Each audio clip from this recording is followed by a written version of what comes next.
Estimados oyentes, reciban una cordial bienvenida al espacio donde el derecho se encuentra con la reflexión profunda. El abogado científico. Este foro es nuestra dedicación a explorar las intersecciones entre las disciplinas jurídicas y el pensamiento crítico, ofreciendo un escenario para el diálogo intelectual y el desarrollo personal en el mundo del derecho. Acompaña a Andrés Arellano en este viaje de indagación y descubrimiento. Cada capítulo está diseñado para profundizar en cómo el razonamiento analítico influye y fortalece nuestras prácticas legales, desafiando las convenciones y fomentando un entorno de aprendizaje basado en la comprensión y el razonamiento lógico. El abogado científico se compromete a ser una ventana a la exploración de conceptos jurídicos a través de la lente de la metodología y filosofía científica, con un fuerte enfoque en el análisis crítico y la evidencia. Este enfoque nos permitirá abordar temas desde una perspectiva única, desentrañando las complejidades del derecho y promoviendo una práctica legal más reflexiva y fundamentada. Así, los invito a embarcarse en esta aventura de conocimiento, donde juntos exploraremos los principios que forman la esencia de la abogacía. Prepárense para un viaje hacia la comprensión profunda y el enriquecimiento intelectual. Bienvenidos a El Abogado Científico. Bienvenido a este nuevo episodio. En febrero del año 2022, el primer tribunal colegiado de circuito del Centro Auxiliar de la Segunda Región, con residencia en San Andrés Cholula, Puebla, emitió una tesis aislada de rubro valoración de la prueba pericial en la audiencia de juicio oral. Implica controlar racionalmente las inferencias del experto, que señala enunciativamente, mas no limitativamente, qué debe verificar el juez y cómo tiene que realizar el control racional de la prueba pericial, en el sentido de lo que el experto señala, verbaliza, expresa en el juicio oral a través de interrogatorios y contrainterrogatorios. Recordemos, así un repaso rápido, que las inferencias dentro del razonamiento implica realizar una forma de argumentación y evidentemente una forma de razonamiento, ya sea inductiva o deductiva, y por tanto a esto le subyace una lógica.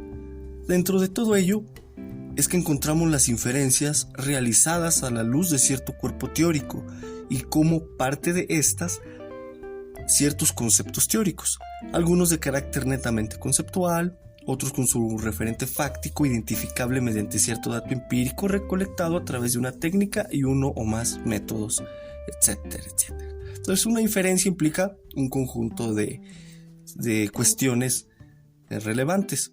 De ahí que el análisis de la prueba pericial, así como su interrogatorio y contrainterrogatorio, requiere de una preparación profunda y sistemática por parte del abogado.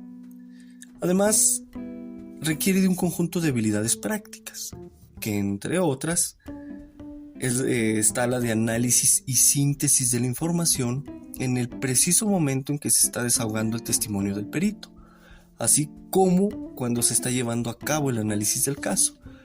Esto cuando recién tomas el asunto y posteriormente cuando ya estás en la audiencia. Y hay muchísimas otras habilidades, pero nada más enunciamos esta para ilustrar el trabajo que se requiere hacer, porque como abogado defensor no es una labor sencilla. Tampoco es imposible. Es algo laborioso que requiere de mucha lectura y análisis de información para formar un consistente cuerpo teórico que ayude a interpretar la información contenida en la carpeta de investigación y vincular adecuadamente, triangular adecuadamente los datos de prueba y las pruebas. De ahí que la lectura de la materia pericial de que se trate, así como del análisis de la filosofía de la ciencia que haya hecho en torno a esa ciencia en concreto, y los criterios jurisprudenciales o tesis aisladas existentes y aplicables al caso, sea relevante para poder tener un punto objetivo de partida. Recordemos que el proceso penal, recordemos que el proceso penal acusatorio epistemológicamente invita a no ser dogmático, sino, según parece, y esto hay que reflexionarlo un poco más, invita a ser o un escéptico moderado o un intelectualista, porque no hay que aceptar acríticamente, entre otro tipo de información, las opiniones expertas emitidos por los peritos, ni dejarse llevar por la investidura de cientificidad de las mismas, sino que hay que hacer un análisis crítico de la información, como bien señala dicho tribunal colegiado, y con lo cual evidentemente coincido.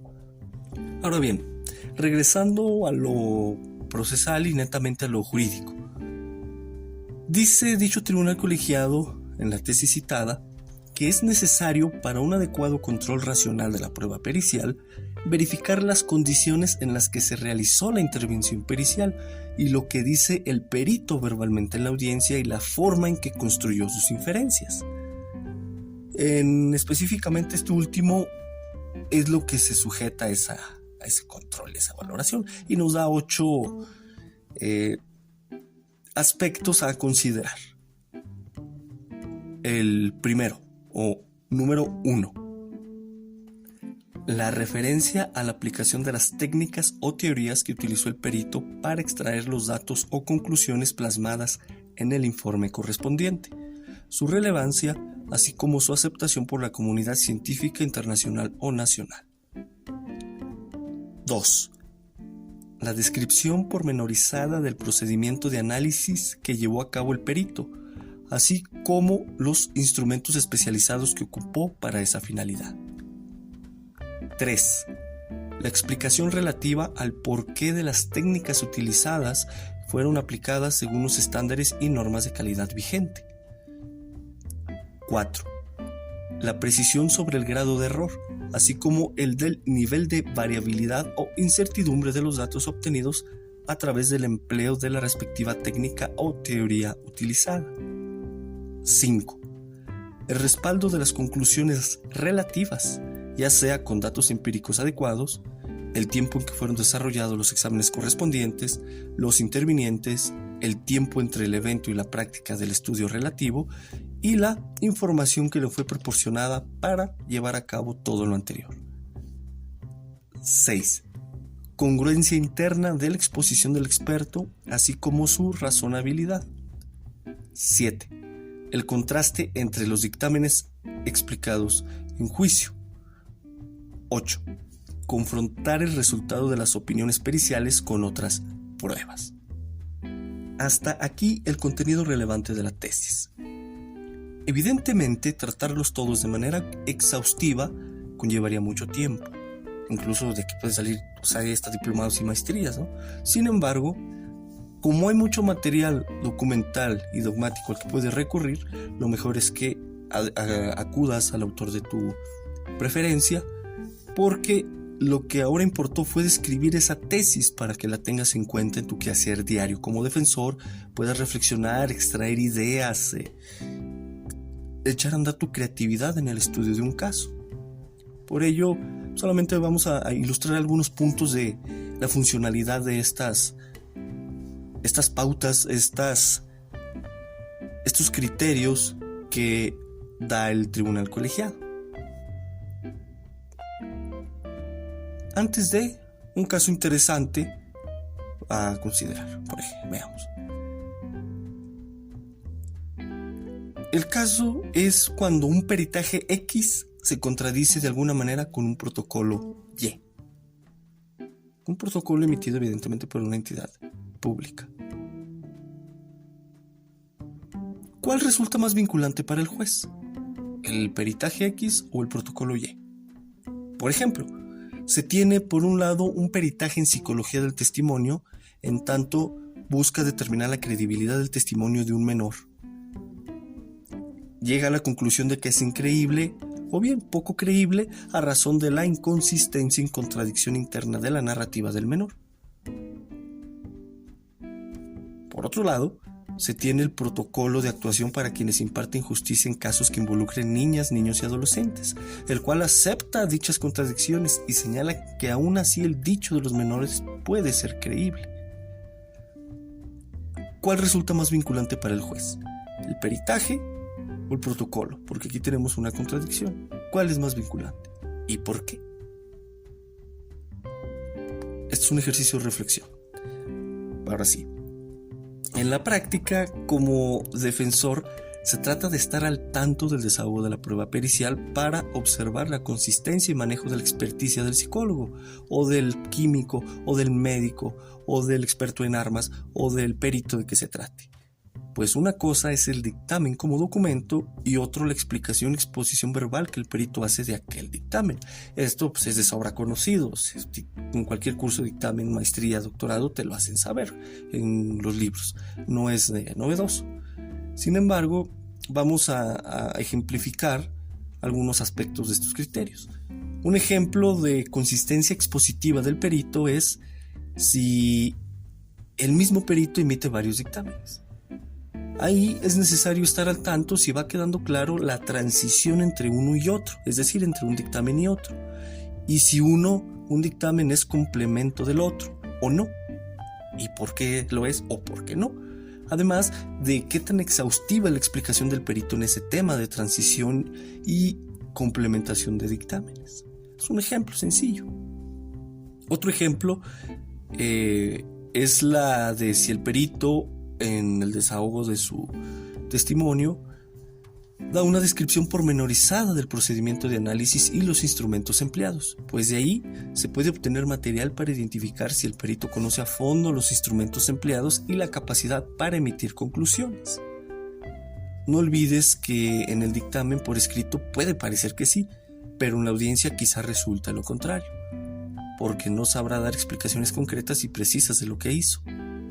Eso evidentemente repercute en su valoración, según venimos viendo, y según se enseña, pues es parte de la credibilidad del perito, ¿no? Esto se enseña mucho en cursos, diplomados, maestrías, etc. Pero hay un ejemplo de cómo materializarlo y cómo lo ve el órgano jurisdiccional. Un punto interesante sobre la descripción detallada del peritaje es cuando éste se basa sobre algún antecedente de investigación contenido en la carpeta de investigación. Es decir, sobre la explicación del porqué de las técnicas utilizadas. Pues es necesario se dejen claro si esa técnica que revisa documentos es más o igual de fiable que tener frente a sí, por ejemplo, a una persona u objeto material. Vamos a concretizar esta parte. Traigamos de ejemplo nuevamente la psicología del testimonio que expuse hace un momento. En este tipo de dictámenes muchas veces se lleva a cabo mediante una revisión documental del contenido de la carpeta de investigación y dictámenes periciales que están ahí inmersos y que son de parte de los peritos de la fiscalía.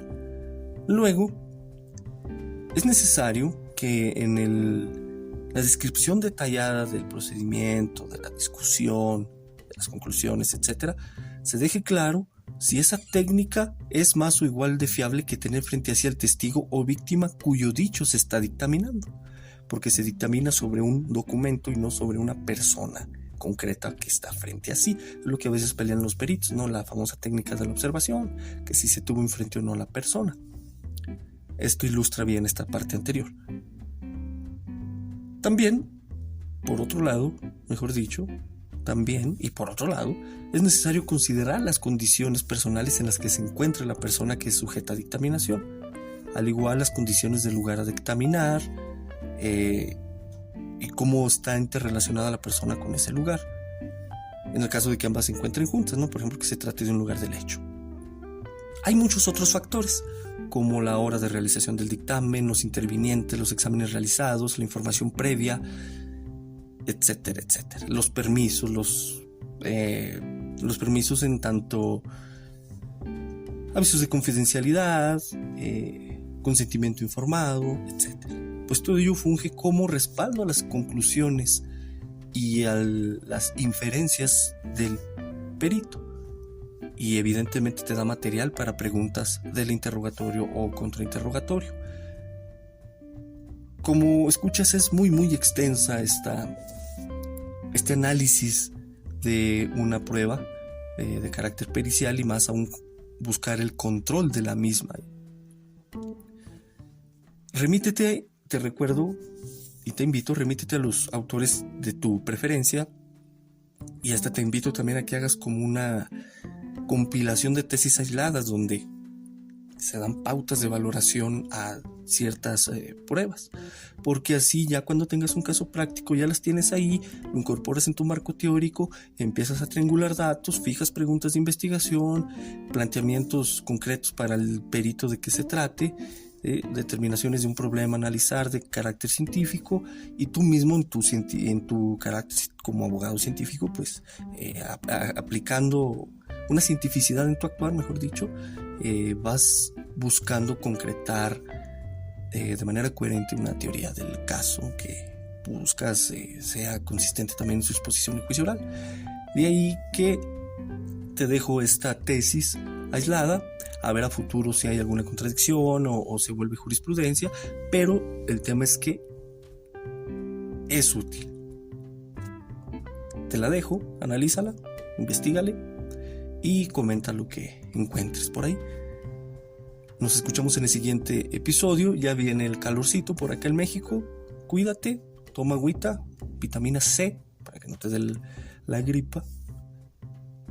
Ándate en la sombrita y mucho éxito. Hasta luego.